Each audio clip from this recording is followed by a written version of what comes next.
apa yang terlintas di dalam benak kita dengan kata kasih, tiba-tiba saya ingat kemarin kalau nggak salah atau kemarin lusa ya, Pak Cahyo itu ada baca satu buku, ada doa minta jodoh. Pak Cahyo boleh sharingin sedikit nggak? Boleh dibacakan nggak Pak? Doa minta jodohnya yang di bukunya Pak Yuso. Di bukunya Pak Yuso ya? Doa minta jodoh. Tapi bukan untuk ditiru ya. Siap? Ya Tuhan, kalau dia memang jodohku, dekatkanlah. Tapi kalau bukan jodohku, ya jodohkanlah. Jika dia tidak berjodoh denganku, jadikanlah kami jodoh. Kalau dia bukan jodohku, jangan sampai dia dapat jodoh yang lain selain aku. Kalau dia tidak bisa dijodohkan denganku, jangan sampai dia dapat jodoh yang lain, biarkan dia tidak berjodoh sama seperti diriku. Dan saat dia telah tidak memiliki jodoh, jodohkanlah kami kembali. Kalau dia jodoh orang lain, putuskanlah. Jodohkanlah denganku. Jika dia tetap menjadi jodoh orang lain, biar orang itu ketemu jodoh yang lain, dan kemudian jodohkan kembali dia denganku. Amin. Ya, terima kasih Pak Cahyo. Menurut kalian doa ini bagaimana? Oh, ini sudah ada langsung yang Kok komen mengerikan ya? maksa. Bagaimana? Kok mengerikan ya dengarnya? Ya, ini ya, apa namanya, egois ya. Kita memaksakan kehendak kita ya. Kalau dia bukan jodohku, ya jodohkanlah gitu ya. Kalau dia dia sudah jodohnya orang lain ya jangan jodohkan gitu ya. Nah, hari ini kita akan belajar satu topik tentang kasih ya. Love is ya.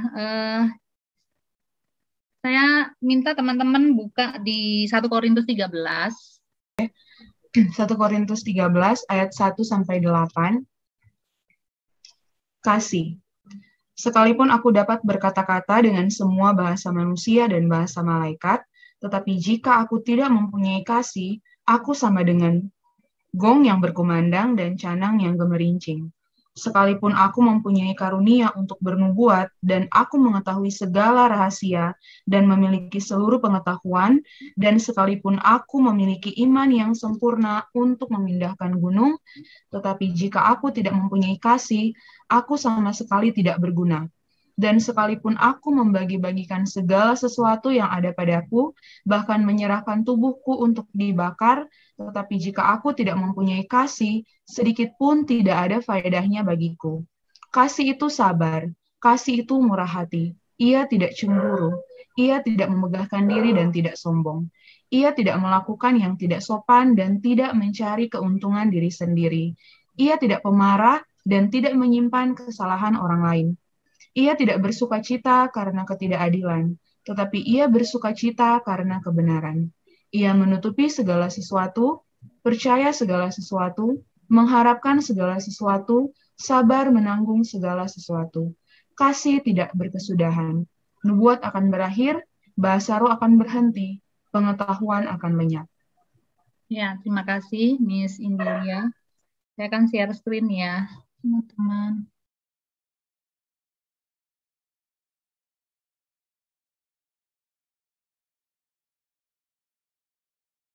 Ya, ini adalah tema yang diberikan kepada saya hari ini. Love is ya, kasih adalah atau cinta adalah. Dan bacaannya tadi kita sudah baca dari 1 Korintus 13 ayat 1 sampai 8. Nah, kata-kata ini kasih ini sebenarnya sangat familiar sekali, sangat dekat sekali sebagai kita orang Kristen gitu ya. Tapi ketika kita melakukannya juga butuh pergumulan gitu ya, butuh perjuangan, tidak semudah kita mengucapkannya gitu ya. Nah, ada buku judulnya Legacy Beyond Self, penulisnya adalah Tan Kai Kyong ya. Nah, mengupas dari 1 Korintus 13 ini, jadi kasih itu gitu ya di dalam konteks kehidupan jemaat itu ada 3 poin utama ya. Yang pertama, kasih itu bukan sekedar sentimental tetapi fundamental. Ada yang mau berpendapat Apa maksudnya? Kasih itu bukan sekedar sentimental, tetapi fundamental. Kalau mendengar istilah sentimental, itu apa?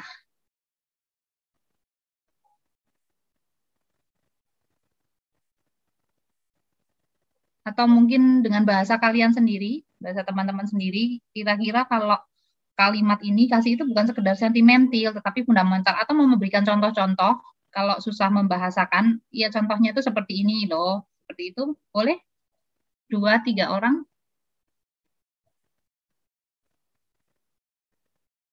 Atau mau ditunjuk?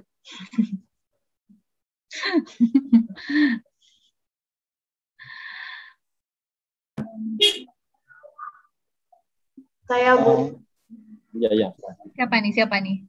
Miss Lisda. Oh iya ya, Miss Lisda. Menurut kami, kasih itu bukan sekedar perasaan, tetapi dasar dari setiap perbuatan. Oke, bukan sekedar perasaan. Perasaan yang kayak apa tuh, Miss? Kayak kalau melakukan sesuatu kayak hanya sekedar kemudian seperti itu, tetapi karena melakukan sesuatu karena kita mengasihi seperti itu. Seperti kasih Kristus. Amin. Oke. Alfiano tadi mau berpendapat? Ya. Kalau buat saya itu kasih itu bukan kayak maksudnya kita ada sesuatu dulu yang kita lihat baru kita merasa kasih gitu, kayak orang ya semacam kayak orang kita menginginkan sesuatu ya baru kita punya rasa kasih. Tapi kasih itu kayak apa, kayak tulus seperti ya itu, seperti merpati gitu, jadi tanpa ada sesuatu ya tulus gitu, kayak mengalir gitu seperti kasih Yesus begitu, tanpa tulus pamrih ya, gitu, tanpa memilih mengharapkan gitu. Oke. Ada satu lagi kalau boleh berpendapat.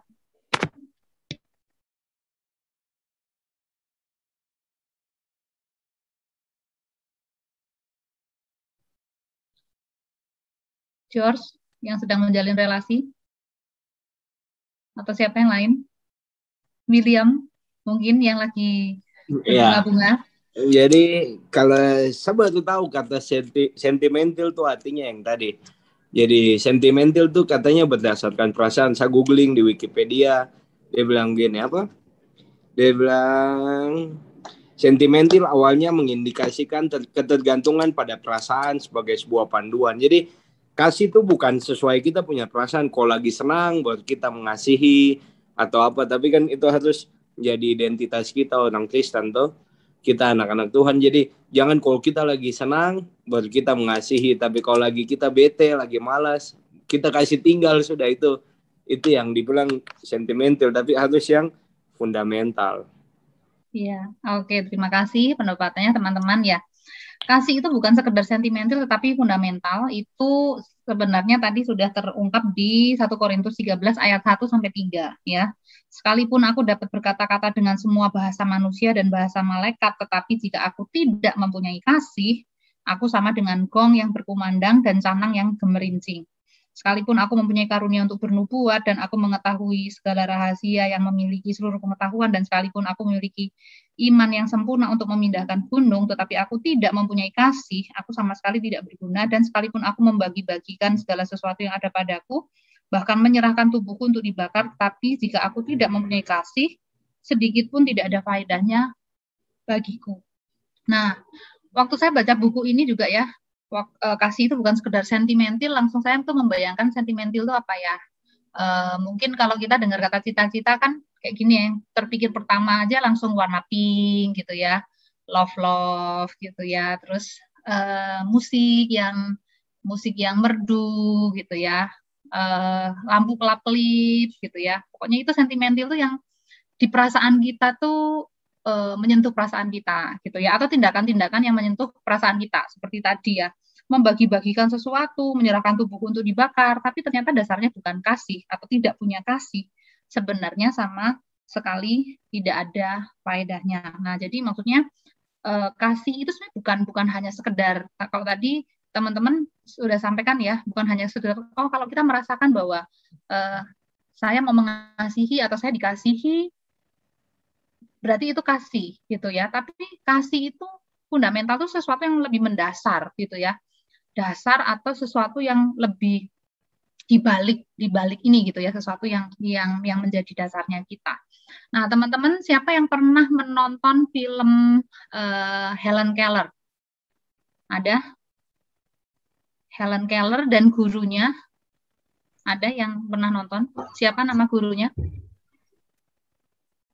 Siapa masih ingat? Pernah jadi tema saleh ya. Iya, pernah. Saya lupa. Aduh. Gurunya itu namanya Annie Sullivan. Nah, kalau kita nonton filmnya itu, kan kalau mamahnya, karena ini si Helen Keller ini kan terlahir buta, bisu gitu ya.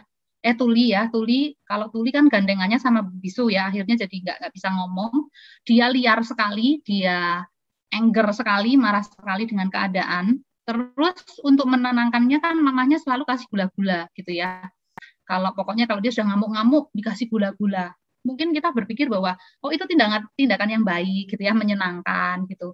Nah, pada saat si Annie Sullivan ini mau menangani si Helen Keller, terus si Helen Keller ini berulah dan menusuk si Annie Sullivan dengan gunting. Terus untuk mengatasi itu mamahnya tarik dan dikasih permen.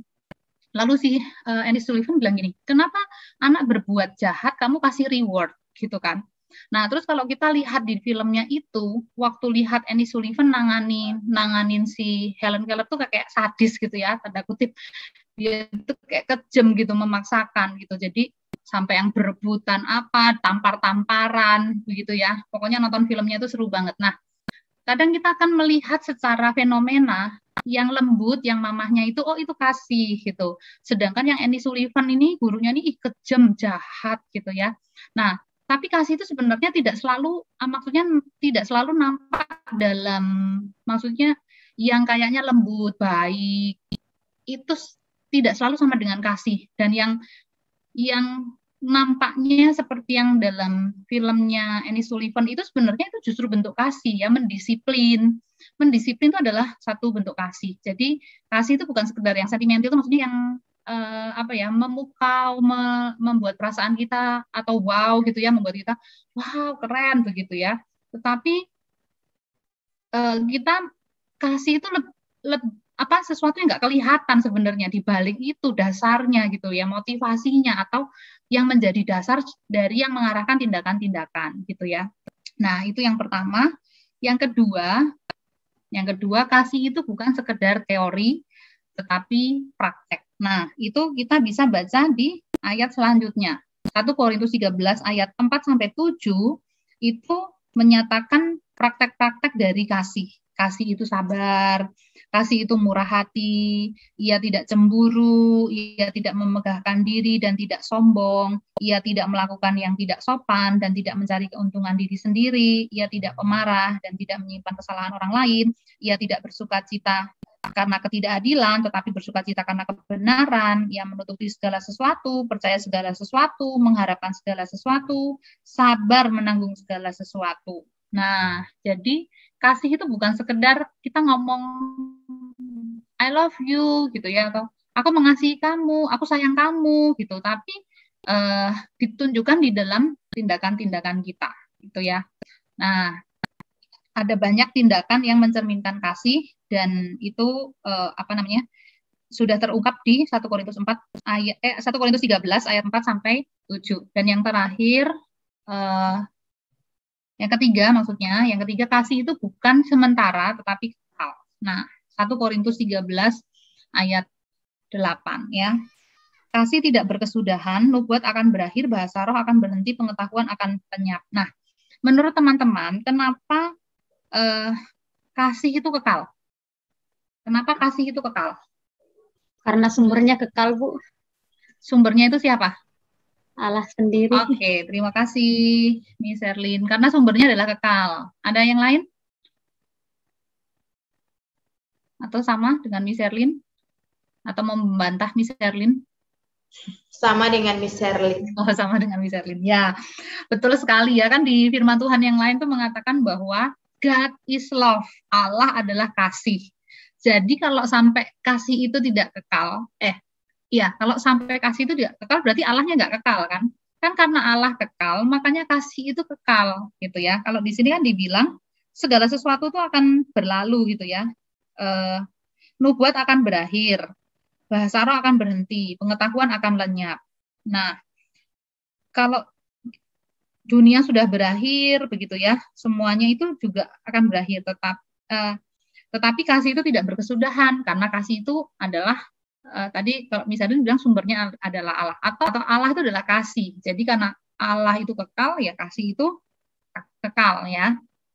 Oke, nah sekarang kita akan melihat kasih dalam konteks pernikahan dan keluarga ya. Jadi ada dua konteks di sini, pernikahan dan keluarga. Nah, pernikahan dan keluarga adalah konteks yang paling menantang untuk mempraktekkan 1 Korintus 13. Kenapa alasannya? Kenapa pernikahan dan keluarga adalah konteks paling menantang untuk mempraktekkan 1 Korintus 13?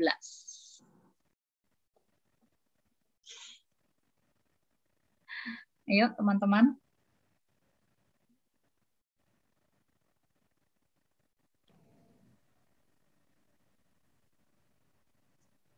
Semua punya keluarga kan? Punya keluarga. Punya Tapi keluarga belum. kan? Karena kita mencoba untuk menyatukan dua kepribadian yang berbeda, Bu. Oh ya, karena menyatukan dua kepribadian yang berbeda itu kalau konteks pernikahan ya. Terus lainnya? Yang keluarga, kalian ngalamin nggak di dalam keluarga itu mempraktekkan 1 Korintus 13 yang sabar, murah hati, tidak cemburu, tidak sombong, dan yang lain-lain itu tidak pemarah, tidak menyimpan kesalahan orang lain. Dalam konteks keluarga itu susah nggak? Susah. Susah. Ya, kenapa, Miss? Kenapa susah?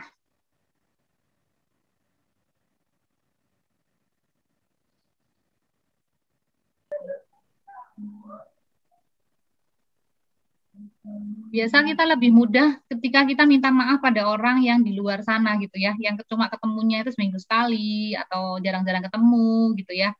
Tapi kalau setiap hari ketemu gitu ya, serumah, terus ya sepanjang hari, maksudnya waktu paling banyak dengan keluarga kita, itu lebih susah ya. Kenyataannya kan begitu kan, lebih susah kita kalau misalnya ada masalah atau maksudnya kita mau minta maaf tuh kayak canggung sekali gitu ya, canggung sekali untuk minta maaf kepada orang rumah daripada kepada teman-teman kita yang jauh ya. Nah, ini dia alasannya. Secara praktis karena keluarga menuntut komitmen untuk mengadakan kontak sesering mungkin. Nah, Amsal 27 ayat 17, coba satu orang bacakan.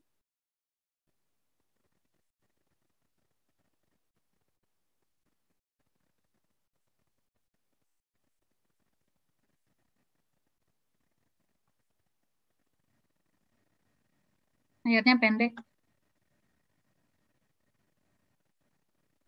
Amsal berapa, Bu? 27 ayat 17.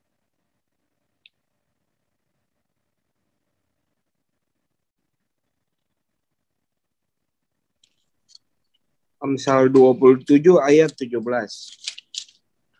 Ininya besi menajamkan besi, orang menajamkan sesamanya. Ya, besi menajamkan besi, orang menajamkan sesamanya ya. Kalau namanya gesekan ya, besi sama besi itu kan gesekan itu kan tergores gitu ya. Nah, orang menajamkan sesama ya, orang menajamkan sesamanya. Jadi ketika kita bergesekan dengan orang, dengan konflik gitu ya, nah itu pasti akan membuat kita rasanya ada yang sakit gitu ya. Nah, jadi kenapa konteks keluarga atau pernikahan itu membuat kita susah ya, karena kan kita bergesekan gitu, karena paling sering ketemu. Nah, ini bedanya kalau orang masih pacaran sama orang sudah menikah. Kalau orang masih pacaran itu kan nggak tinggal serumah ya, belum tinggal serumah, jadi masih gampang tuh ya. Kalau salah satu berbuat salah tuh gampang banget, yang salah satu pasangannya itu minta maaf gitu ya, terus baikan lagi. Itu lebih mudah pada saat pacaran daripada ketika sudah menikah. Ketika sudah menikah itu rasanya itu egonya itu kalau misalnya oke lah aku minta maaf gitu, kadang kita yang ingin ya pasangan kita aja yang minta maaf sama kita, orang kamu yang salah kayak gitu. Nah, itu menjadi susah gitu ya, menjadi susah. Bahkan kita maksudnya bukan pernikahan juga kakak adik atau orang tua anak atau orang yang tinggal serumah. Jangankan tinggal serumah ya. Kalau di asrama itu juga lingkungan yang sangat sangat membentuk kita, sangat menantang gitu ya, menantang untuk kita diasah melalui kehidupan asrama karena setiap hari juga ketemunya juga orang-orang itu gitu ya. Nah, jadi itu pertama, keluarga atau pernikahan itu secara praktis menuntut komitmen untuk mengadakan kontak sesering mungkin. Nah, yang kedua, secara teologis, keluarga adalah salah satu institusi yang Allah bentuk sendiri untuk mencerminkan keberadaannya. Ada di Ibrani 12 ayat 7 sampai 8 dan Efesus 5 ayat 25. Boleh satu orang membacakan Ibrani 12 ayat 7 sampai 8 dan satu orang Efesus 5 ayat 25.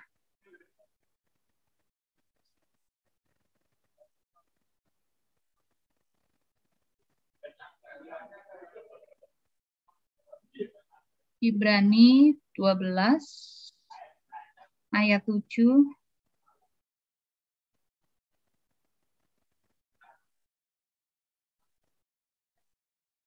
boleh satu orang?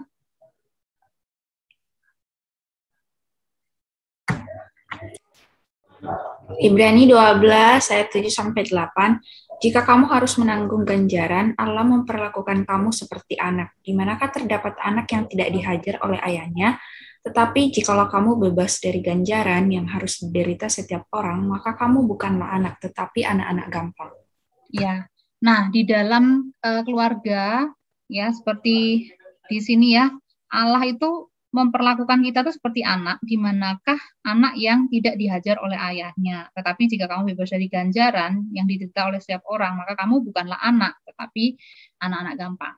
Jadi sama seperti maksudnya di dalam keluarga ini kan inisiatif Allah ya. Dari pertama Allah menciptakan pria dan wanita, ya laki-laki dan wanita, lalu Allah melihat bahwa tidak baik mereka seorang diri. Jadi inisiatif untuk di dalam sebuah pernikahan atau keluarga itu adalah inisiatif dari Allah sendiri.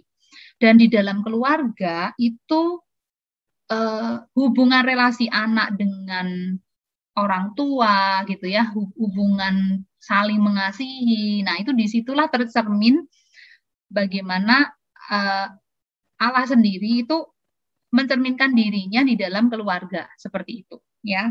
Nah, Efesus 5 ayat 25.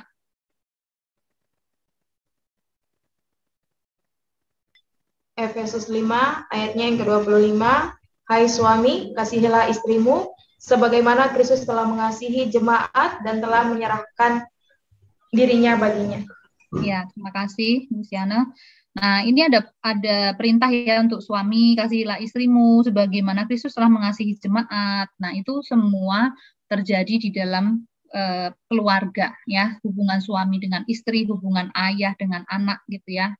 Nah, karena itu iblis selalu berusaha menghancurkan keluarga dan 1 Korintus 13 tidak dipraktekkan dalam keluarga. Betapa susahnya kita, seperti tadi yang saya sampaikan, kita lebih mudah minta maaf atau kita lebih baik, kadang-kadang lebih baik kepada orang lain daripada kita melakukan kepada keluarga kita sendiri. Nah, padahal justru institusi yang Allah ciptakan untuk bisa kasih itu dipraktekkan, ya keluarga itu tempatnya ya. Nah, yang ketiga, secara sosiologis keluarga menjadi lingkungan hidup terkecil yang menjadi fondasi kemajuan gereja, masyarakat, dan bangsa. Nah, ini ada contoh-contoh kasus ya di dalam Alkitab. Bilangan 31 ayat 16, ini kisahnya itu ingat Bileam yang mau mengutuki bangsa Israel gitu ya, tapi kan gagal terus ya, yang keledainya nggak mau pergi ke arah yang dituju lah apalah begitu ya. Nah, tapi akhirnya bangsa Israel itu bisa dihancurkan dari mana? Dari pernikahan sembarang gitu ya, nikah campur. Jadi bilangan 31 ayat 16 tuh Bileam tuh menghasut wanita-wanita dari maksudnya di Israel tuh terjadi kawin campur gitu. Nah, kita juga lihat Salomo, orang yang sangat berhikmat di awal di awal kehidupan pribadinya sebagai raja, tetapi karena pernikahan dengan banyak wanita dan mereka membawa berhala-berhalanya, akhirnya juga di akhir hidupnya itu kan Salomo juga gak bagus gitu ya. Lalu juga tokoh Ahab. Ahab ini siapa istrinya? Isabel ya, Isabel. Isabel ya. Nah, Isabel ini ratu yang sangat jahat sekali. Nah, jadi secara sosiologis keluarga itu menjadi lingkungan itu bisa keluar maksudnya negara, kemajuan gereja, masyarakat atau bangsa itu bisa kuat dimulai dari keluarga. Kalau keluarganya kuat, keluarganya saleh, keluarganya itu berdampak, keluarganya itu menjadi keluarga teladan, itu lingkungan karena keluarga menjadi institusi terkecil, nanti masyarakatnya juga pasti akan bagus. Tapi kalau keluarganya rusak begitu, ya bangsanya juga akan hancur. Nah, itu sudah ada kisah-kisah yang kita bisa baca di dalam Alkitab bagaimana keluarga-keluarga yang hancur karena pernikahan yang salah, ya. Nah, sekarang apa yang bisa kita pelajari? Apa yang bisa kita pelajari dari hal ini, ya? Nah, kan tadi kita sudah mendiskusikan bahwa keluarga itu tempat yang paling susah sebenarnya untuk kita mempraktekkan 1 Korintus 13. Tapi justru keluarga ini yang dipakai untuk Tuhan untuk bisa melatih kita, untuk bisa mengasah kita, untuk bisa membentuk kita supaya kita bisa hidup dalam kasih dan kita semakin serupa dengan gambaran Kristus, ya. Nah, poinnya adalah bersyukurlah untuk keluargamu, karena seberapapun tidak sempurna keluargamu itu menjadi kesempatan untuk melatih dirimu mempraktekkan 1 Korintus 13. Menghadirkan wajah Allah yang semakin nyata dalam keluargamu sebagai wujud partisipasimu yang paling sederhana untuk membangun kehidupan gereja, masyarakat, dan bangsa.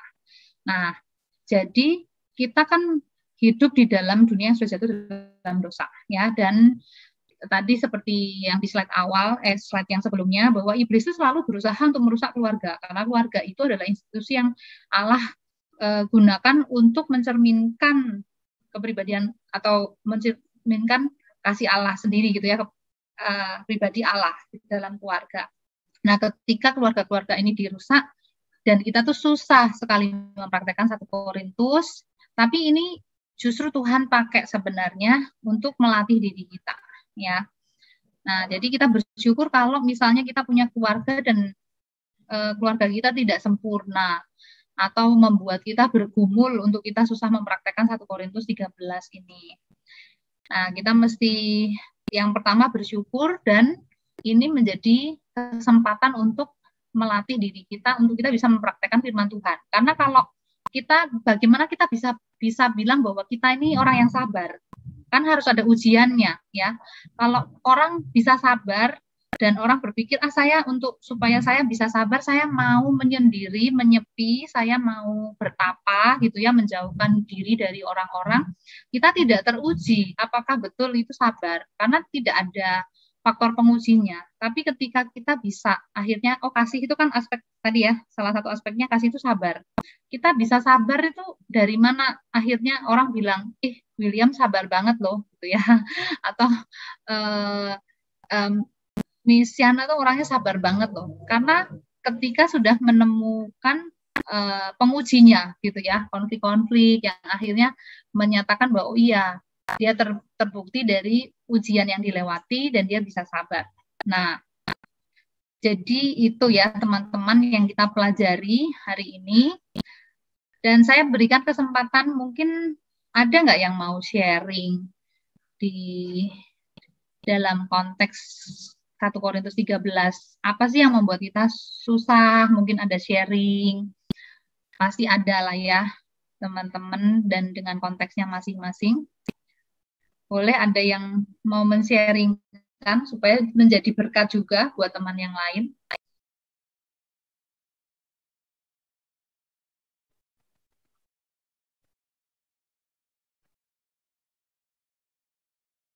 Ada yang masih bergumul atau ada yang sudah melewati pergumulan dan menang melawan pergumulannya, boleh di-sharingkan.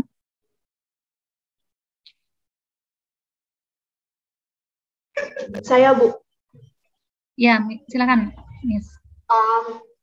Saya pernah menjalin pertemanan dengan teman saya. Kami berteman sejak SD kelas 3, namun di akhir kelas 6 kami sempat berantem begitu, kayak marah-marahan tapi tidak jelas. Nah, dia adalah teman saya yang gimana ada dia selalu ada saya gitu. Jadi kita tidak terpisahkan. Namun di saat seperti itu kami berantem, benar-benar di situ ego kami kayak siapa yang meminta maaf duluan, sampai kami kelas 2 SMP pun kami tidak saling menyapa seperti itu.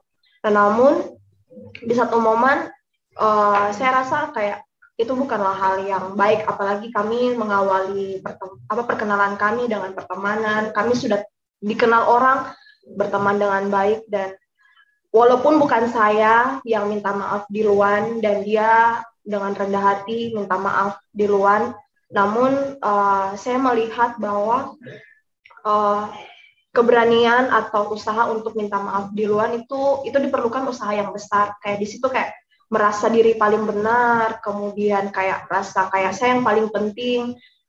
Saya melihat teman saya itu menunjukkan hal seperti itu gitu, Ibu. Jadi ya memang tidak akan seperti dulu pertemanan kami, cuman kami di situ kami melihat bahwa diperlukan usaha yang besar ternyata untuk kita belajar untuk minta maaf di luar kepada orang lain, seperti itu. Ya, terima kasih sharingnya Miss Lisda ya, sangat memberkati. Ada lagi teman lain yang mau men-sharingkan?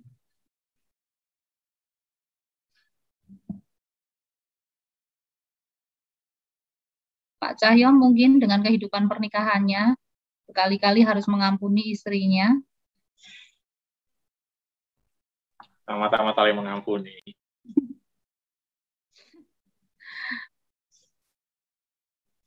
Oke, teman-teman lain ada?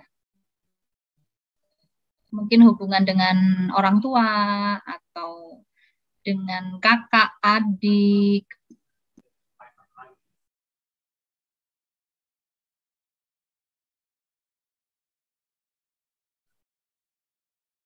Oke. Tidak ada atau ada? Masih ada? Saya. Ya. Oke, kalau saya ini dari dulu tuh saya paling susah itu kayak kayak kakak saya itu sering minta sesuatu dari saya, tapi saya kayaknya susah untuk memberi gitu. Ya itu merasa kayak saya ya gimana ya, maksudnya saya tidak suka gitu dia minta-minta di saya gitu. Nah itu yang sampai hari ini saya punya masalah itu, yaitu mungkin dengan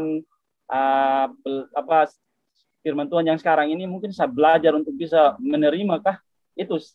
Masalahnya dari keluargaku itu, saya punya kakak itu kalau dia minta sesuatu dari saya itu kayak saya kasih juga, saya paksa diri, kayak kepaksa, sudah terpaksa lah. Dia tidak dari hati yang tulus gitu. Sampai hari ini tidak tahu kenapa ya.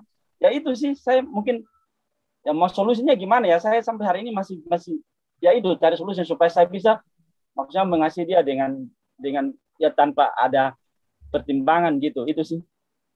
Ya. Terima kasih. Oke, terima kasih Alfiano. Kita pasti semua punya pergumulan masing-masing ya. Dan seperti tadi saya di awal mengatakan bahwa kasih ini sesuatu yang mudah diucapkan tetapi susah untuk dilakukan ya. Apalagi kalau kita merasa berat sekali untuk melakukan yang seharusnya. Nah, ini dia kuncinya ya. Ini kan pertama kita mulai dari keluarga kita sendiri ya. Bagaimana ini tadi mungkin bisa menjawab yang Alfiano gumulkan ya. Nah, kita sadar bahwa kasih di dalam kita itu adalah inisiatif Allah ya. 1 Yohanes 4 ayat 19 boleh dibaca.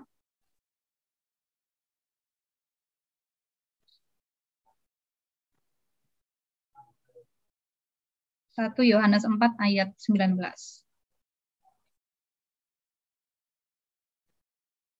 Kita mengasihi karena Allah lebih dahulu mengasihi kita ya. Jadi kalau kita sadar bahwa Allah itu sudah mengasihi kita, maka kita juga akan kasih Allah di dalam hidup kita itu yang akan nantinya akan mengalir gitu ya. Karena kita memang kalau dengan usaha kita sendiri itu tidak bisa. Nah, kasih Allah yang tadi inisiatif bahwa pertama itu bahwa kasih di dalam kita adalah inisiatif Allah, dan kasih itu nyata lewat kehadiran Yesus Kristus ya, Yohanes 3 ayat 16. Karena begitu besar kasih Allah akan dunia ini sehingga Dia mengaruniakan anaknya yang tunggal supaya barang siapa yang percaya kepadanya tidak akan binasa, melainkan beroleh hidup yang kekal. Kalau kita sadar bahwa kita ini juga orang yang terus melukai hati Allah misalnya ya, berkali-kali melukai hati Allah, gagal menjadi anak-anak Tuhan yang baik, tapi Tuhan itu mengasihi kita, bahkan rela mati untuk kita. Nah, kasih Tuhan itu kalau sudah menjamah hidup kita, itulah yang akan kita kasih itu yang akan mengalir keluar dari dalam hati kita. Jadi kuncinya ya kita menerima kasih Tuhan. Kita menerima kasih Tuhan. Kalau kita menerima kasih Tuhan melimpah dalam hidup kita, kita sendiri itu tidak mampu memang, tetapi Tuhan yang memampukan kita. Dan jangan lupa, kasih adalah buah roh. Ya, buah roh itu berarti Roh Kudus yang tinggal dalam kita, roh itu yang mengerjakan di dalam kita. Nah, tapi bagian kita adalah ya kita rela gitu ya ketika Roh Kudus itu menggunakan, kan Roh Kudus kalau membentuk kita kan melalui pengalaman sehari-hari begitu ya, konflik-konflik, dan kita mau taat atau tidak gitu. Kita mau memberi diri, ya Tuhan saya mau melakukan firman-Mu sekalipun itu sulit. Tapi akhirnya kita juga sadar bahwa ketika kita bisa melakukan itu sebenarnya karena Tuhan yang memberi kemampuan itu di dalam kita. Ya, saya juga sering merasa begitu, kok gagal terus ya, kok susah gitu ya melakukan firman Tuhan itu, kok susah sekali. Tapi suatu saat akhirnya bisa melakukan firman Tuhan itu rasanya bukan saya gitu loh. Kok saya bisa ya seperti itu, dan kita tuh merasa oh iya Tuhan yang memampukan itu di dalam kita. Jadi 3 hal ini ya, kita sadar bahwa kasih itu adalah inisiatif Allah, dan kasih itu nyata lewat pengorbanan Yesus Kristus, kehadiran Yesus Kristus di dalam hidup kita, dan kasih itu adalah buah roh. Nah, akhirnya kita balik lagi ke yang tadi, ini dia. Nah, sekarang kita balik lagi ke yang poin 3 ini. Poin 3 ini mengingatkan kita untuk kasih itu bukan sekedar sentimental, tapi fundamental. Kasih itu menjadi dasarnya. Lalu kasih itu bukan sekedar teori, tetapi praktek. Dan kasih itu akhirnya ya, kasih itu adalah kekal. Nah, saya serahkan kepada Pendeta Nur Cahyo untuk memberikan konklusi dari firman Tuhan kita di malam hari ini. Ya, terima kasih Bu Lili. Jadi Allah itu kasih ya, tapi bukan berarti kasih itu Allah ya, jangan terbalik ya. Allah itu kasih, dan kasih itu adalah karakter dari Allah sendiri, dan tentu ini adalah satu PR yang sulit bagi kita karena setiap kita punya titik gelap masing-masing ya. Kalau saya mungkin soal kasih dalam hal traktir-mentraktir mungkin tidak semudah teman yang lain dalam hal traktir-mentraktir, atau mungkin ada kasih dalam mengampuni, ada teman lain yang mungkin lebih mudah mengampuni. Jadi setiap kita punya titik gelapnya masing-masing untuk mengasihi ya. Tapi disinilah Allah selalu mengatakan kepada kita, hendaklah kamu sempurna dalam kasih. Jadi ya berarti itu bukan sebuah pilihan ya, tapi sebuah realita yang harus hadir dalam hidup kita, dan ini adalah perjuangan seumur hidup. Karena setiap kita pasti akan terus, selama hidup dalam daging itu akan terus dicobai ya.